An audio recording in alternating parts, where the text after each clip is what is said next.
ഒരു മിറാക്കിൾ പഴച്ചെടിയിലുണ്ടായ അത്ഭുതം കാണിച്ചു തരാനാണ് ഈ വീഡിയോയുമായി വന്നിട്ടുള്ളത് കേട്ടോ.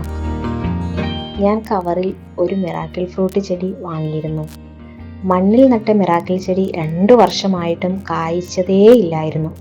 അതുകൊണ്ട് ഇത്തവണ ചട്ടിയിൽ നട്ട് അടിവളമായി ചെറി ഗാർഡൻ്റെ ഗ്രീൻ ഗ്രാസ് വളവും അവരുടെ പോട്ടിംഗ് മിക്സും മാത്രം ചേർത്ത് ചട്ടി നിറച്ചു.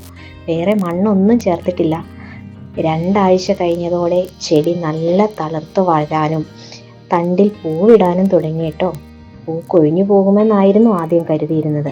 അങ്ങനെ 1 മാസമായപ്പോഴേക്കും ചെടിയിൽ മിറാക്കിൾ ഫ്രൂട്ട് ധാരാളമായി ഉണ്ടാകാൻ തുടങ്ങി.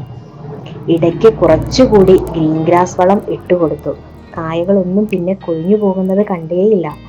വേഗം കായകൾ വളർന്നു. 1.5 മാസമായപ്പോഴേക്കും ചില കായകൾ പഴുക്കാനും തുടങ്ങി. ചെറിയ കായകളും വേഗത്തിൽ വലുതായിക്കൊണ്ടിരുന്നു. പുതിയ പൂക്കളും കായകളും ഉണ്ടായിക്കൊണ്ടും ഇരുന്നതോടെ സന്തോഷമായി.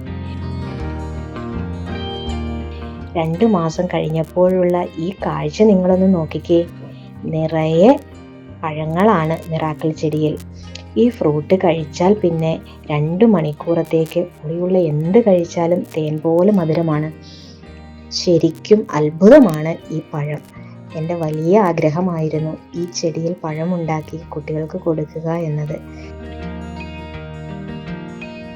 ഞാനിപ്പോൾ എൻ്റെ എല്ലാ ചെടികൾക്കും ഫ്രൂട്ട് ചെടികൾക്കും ഗ്രീൻ ഗ്രാസ് വളം മാത്രമാണ് കൊടുക്കുന്നത് കേട്ടോ. എനിക്ക് ഏറ്റവും നല്ല റിസൾട്ടാണ് അത് ഉപയോഗിച്ചത് കൊണ്ട് കിട്ടിയിരിക്കുന്നത്. പൂക്കാനും കായ്ക്കാനും cherry garden exotic fruit farm, Arabi, Ulikkal, Kannur.